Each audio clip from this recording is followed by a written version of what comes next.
The Switch's power doesn't matter. Title card. Hello there, lovely people, it's Alex from Nintendo Life here, and yes, I'm here to discuss to you and try to convince you that the Nintendo Switch's power, that's its raw processing power, graphical capabilities, all that good stuff, they don't really matter. This is all being done off the cuff, it's unscripted and all that sort of thing, so it might be a little bit all there and everywhere and all over the place a bit, but bear with me, because I think I can convince you, and if I can't, then I'm sure I can live with the pain. So yes, a lot of people are worried about the Switch being an underpowered machine. Not being as powerful as the Xbox One or the PS4 or Project Scorpio or the PS4 Pro, all that stuff, and people are worried because they think third parties won't support them because they're weak, and then there will be no games and the Switch will be a disaster just like the Wii U. Well, I don't think you need to worry too much. When it comes down to it with the console, the general user doesn't really care just how powerful it is. I mean, you will obviously get some people out there who do care, and that is fine. People are allowed to believe what they want to believe. But on the whole, people really don't care. For example, look at the Dreamcast. It came out during the lifespan of the N64, and nobody really cared about it. It wasn't very good. It didn't, well, I mean, it was a great console, but it didn't do very well commercially. It was a commercial failure, but a critical success. I think that would be fair to say that, because it's a good console.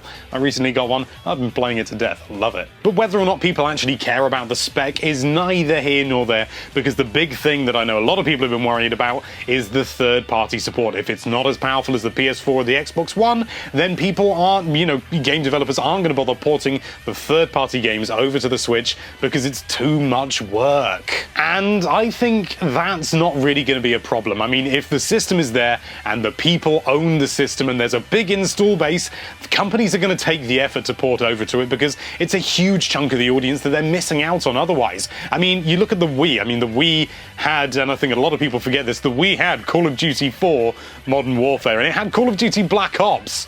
And it was, I don't think I ever played the games on the Wii, but I think it used the Wii remote and everything like that, and it was a significantly weaker system than the 360 and the PS3, and yet they still took the time to port that over. I think maybe they got a third party it was Infinity Ward who did it. I think Infinity Ward did. It doesn't matter who did it, but they think they hired out another developer to port it over. But the fact is they went to the effort, they paid all the money to get it ported over. Why? Because so many people owned it.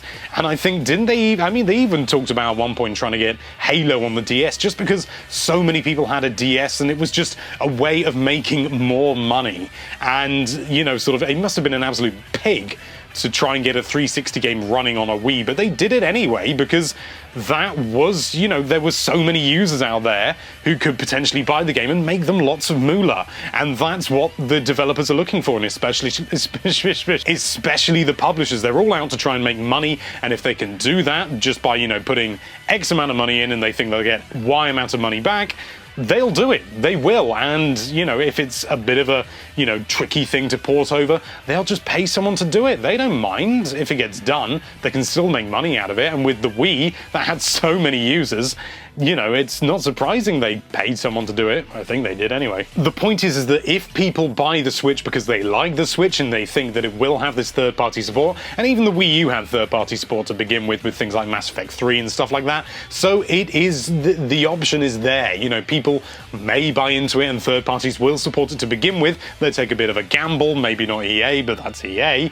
and they will, they'll have a bit of a go at it. People will then, if they're interested in it, they'll buy it, and third parties will go, okay, this makes us money, let's carry on doing that. And they will, and, I don't think when it comes down to it, people who own a Switch, they'll be playing it portably and things like that.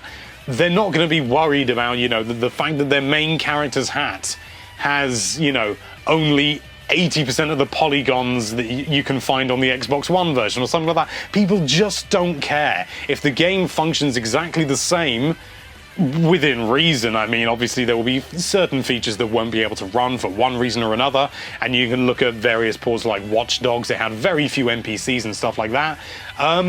I don't think people really care. Okay, it may be a slightly inferior version, but I mean, you could argue that Super Smash Bros. For the 3DS is an inferior version of the Wii U version. And yet people play that to death. It's a great game, but it's not as good as the Wii U version. So why would people play it? Because it's portable and it's on a different system and it offers different advantages, regardless of the fact that the graphics aren't nearly as good. But whether or not the Switch is as powerful as the Xbox One or the PS4, and it may well be, we don't know. If it is, that would be, you know, that would be superb. I'm not going to lie, that would be great. But if it's not a death sentence for the system. It never has been in gaming, and it never will be. I mean, a good example, although not maybe the best example, because it's playing on nostalgia, is the NES Mini. You know, people bought that in droves, and, you know, I know it's playing off nostalgia and things like that, so it's not a great example. But, I mean, over here in the UK, it sold out just as much as it did everywhere else, and we don't really have any nostalgia for the NES because it failed massively over here. Although, that may be a bit unfair, but it did not pick up nearly as well as it did in the States. We had far more Sega systems over here. I don't think I even ever saw a NES until I was about, let's be honest, about 15, because they just went around. I saw it in a car boot sale, and I really should have picked it up. The point I'm trying to make is the fact that the games make a system. I mean, you can have the most powerful system in the world, like, you know, sort of the good old-fashioned Neo Geo. That didn't really do all that well. It was an incredible machine, so advanced for its time. But people weren't interested because, I mean, well, it was expensive, which didn't help either. But also, there weren't a huge number of games for it. And it's a bit of a vicious circle in a way, because a system isn't successful, it doesn't get very many games on it, and therefore people don't buy it. Wii U is a classic example. So you need that first initial bang. You need that first initial impact to really carry it through.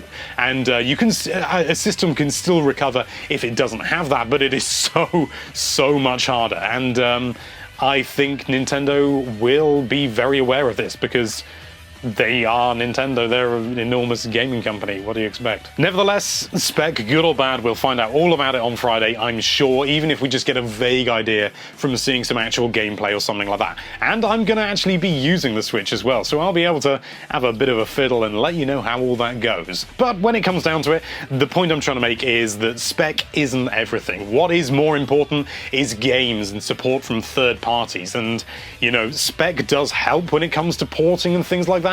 But what I think is more important is that the install base is there and the companies know they can make money. And the fact that the Switch is apparently really easy to develop for, according to various different developers like Image and Form, good chaps. Check them out. SteamWorld. Hi, SteamWorld Dig. Lovely stuff. If you're watching, Brian, Brian Julius, if you're watching, hello. Sorry, I just wanted to throw that in, but I completely lost it. Those guys have talked very publicly and said that the Switch is an absolute dream to work with. I mean, the Wii U was supposedly an absolute pig. So the Switch is apparently really good and really easy, and that is so much more important than spec in my eyes. But at the end of the day, it comes down to the support of the third parties, and well, we'll see, won't we? We will see. But what do you think? Are you a purist? Do you like 1080p 60 frames a second on any game you could ever run because you've got this massive PC the size of a room that can run Crysis 17 at 19,000 frames a second in 8K? I don't know where I'm going with this. Or do you agree it's not impossible? Sometimes I have vaguely, you know, grounded opinions. Let us know down there in the comments. We'd love to hear what you guys think. Because at the end of the day, what I've said, it's just an opinion. Thank you so much for watching. If you like this video, then why don't you have some ridiculous idea about the specs of that subscribe button, and then slap it, and be sure to check out NintendoLife.com for all sorts of lovely Nintendo-related content. Thank you again for watching. Bye-bye.